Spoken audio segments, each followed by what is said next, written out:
Why, Ogechi? Why did you do this to me? I never made it to the church. Where is he? Why did you betray me? Oh God! Oh God! Why is no one hearing me? Once upon a time, in a peaceful city called Nkolo, there lived a beautiful young woman named Princess. She was the pride of her family and the envy of all the girls in the town. Princess was kind, cheerful, and loved by many. She was engaged to a handsome man named Chuka, whom she loved deeply. Their wedding day was set, and the whole town was excited about the big celebration. Princess' friends, especially her best friend, Ogechi, helped her with the preparations. Everything was going perfectly.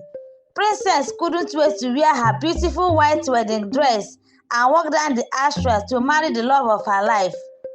On the day of the wedding, Princess put on her beautiful white gown, a veil that shined in the sunlight, and a pair of sparkling shoes. She looked like an angel, ready to marry the love of her life.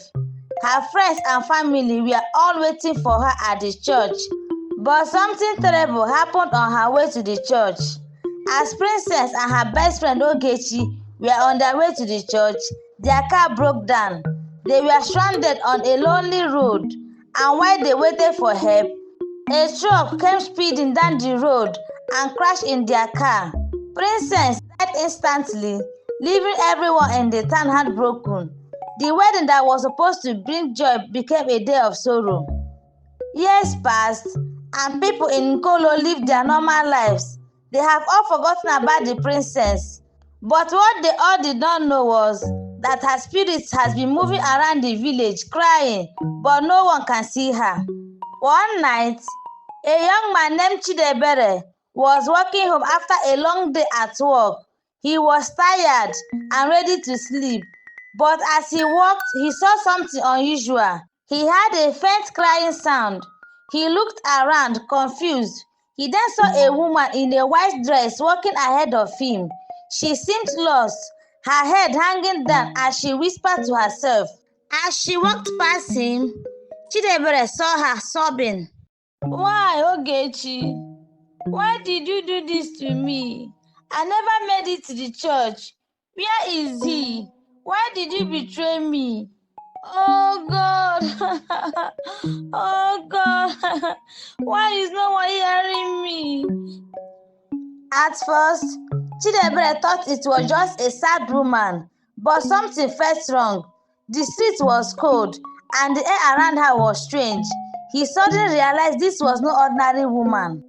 Chidebere froze for a moment, unsure of what to do. Should he run? Should he stay quiet? But before he could decide, Princess started crying louder, screaming as if her heart was breaking all over again. Confused, Chidebere shouted, "Hey, can you stop making noise? You are hurting my ears." To his surprise, the ghost froze. She slowly turned around and stared at Chidebere with wide eyes, her lips trembling. You can see me?" Princess Ghost asked, her voice shaking. Chidebere's heart pounded in his chest.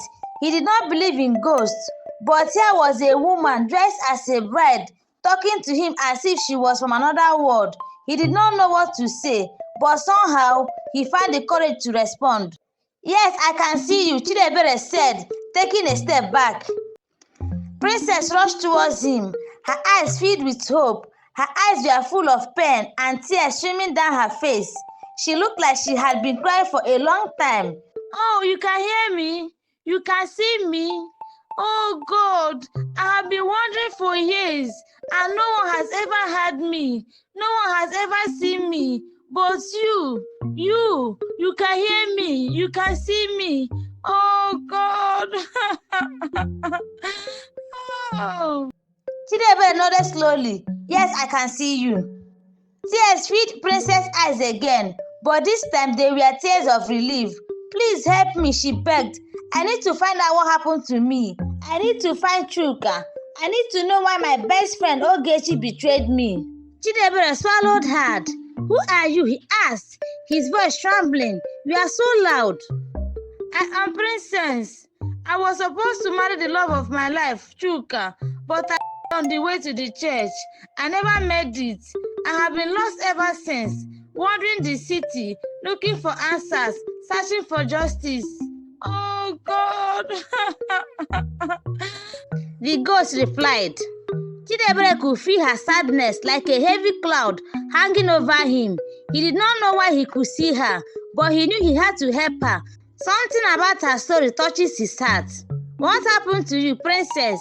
Why are you still here? He asked softly. Princess looked away, her eyes filled with more tears. My best friend, Ugochi, she set me up, she whispered. She was jealous of my happiness. She wanted Chuka for herself. The car accident wasn't an accident. She knew the truck was coming, and she made sure I was in the way. After I died, she married Chuka and took everything that was meant to be mine. Princess began telling Chidebere her story. She spoke of her love for Chuka, how happy they were, and how much she trusted her best friend Ogechi. But as she told her story, something became clear to Chidebere. Ogechi had something to do with Princess' death. Ogechi was always jealous of me, Princess continued, her voice full of pain. She pretended to be my best friend, but deep inside, she wanted what I had. She wanted Chuka.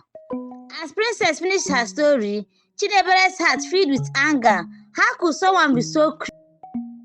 Princess had lost everything because of Ugochi's betrayal, and now she was stuck in this world, unable to rest.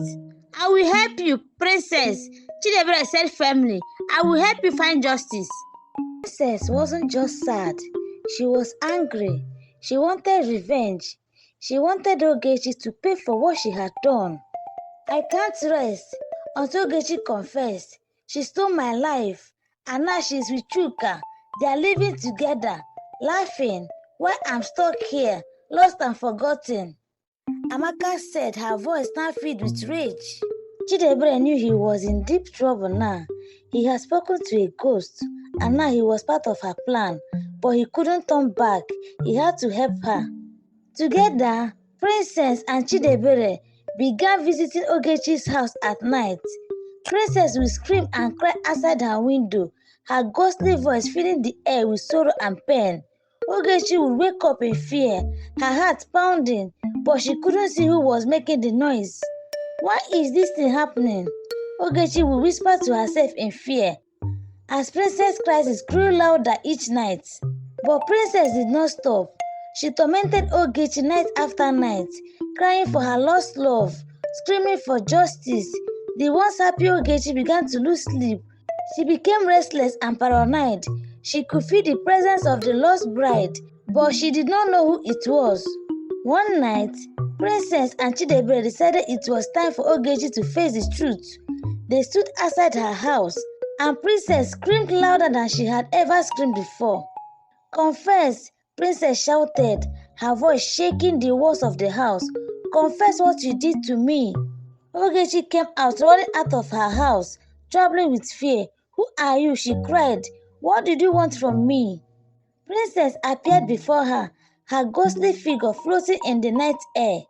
It is me, Princess, the friend you betray, the friend you killed. Ogechi fell to the ground, her eyes wide with horror. No, it can't be. She shouted, you are dead. Yes, I am dead, Princess replied, her voice full of pain, and it is your fault. Ogechi began to cry, her guilt overwhelming her. I am sorry. I am so sorry, she sobbed. I did not mean for you to die. I just wanted Chuka. Princess floated closer, her eyes filled with sorrow. You wanted my love. Now you have him. But you will never be happy. You will never know peace until you confess the truth to him. Ogechi shook her head, crying harder. I can't tell him. You must, Princess said firmly. It is the only way. Ogechi fell to her knees, tears streaming down her face. I did not mean for it to happen, she cried. I loved Chuka, but he never loved me back. I couldn't stand to see him happy with you.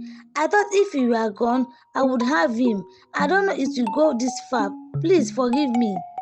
Chidebere shook his head in disgust. You took away her life, her love, her future. You can't hide from this anymore. A few days later, Chidebere arranged for a gathering in the town square. Everyone in Nkolo came, including Chuka and Ogechi. Princess Ghost stood beside Chidebere, invisible to everyone except him. As the crowd gathered, Chidebere stepped forward and spoke. There is a truth that has been hidden for too long. He began. Princess, the bride who died on her way to her wedding, did not die in an accident. She was betrayed by her best friend, Ogechi. The crowd gasped in shock, and all eyes turned to Ogechi. She stood frozen, her heart pounding in her chest. Tell them the truth, Chidebere said, his voice thin. With tears in her eyes, Ogechi confessed, I was jealous. I loved Chuka, but he never loved me. I planned the accident. I wanted Princess out of the way so I could have him for myself. I am sorry. I am so sorry. Chuka looked at Ogechi with disbelief and anger. You did this, he said. You princess. Ogechi fell to the ground, sobbing, yes, I did. And Ogechi was banished from the city. The moral lesson, as Ogechi's confession echoed through the crowd, Princess Ghost stood silent beside Chidebere. She no longer cried. Her face, once filled with sorrow, now showed a sense of peace. Thank you, Princess said to Chidebere. Thank you for helping me find the truth. Chidebere nodded. I am glad I could help. With that, Princess Ghost slowly faded away, her spirit is finally free. The people of Nkolo learned a valuable lesson that day. Jealousy and betrayal only bring pain and sorrow. Ogechi's greed had destroyed lives, but in the end, the truth came out to light. No secrets can stay hidden forever. The people of the town never forgot the story of the bride who never reached her wedding day. And Chidebere, the young man who had seen the ghost, would always remember the pain and sorrow of a love lost too soon. The end. Thank you guys for watching my story, and please come back for more interesting story. I love you.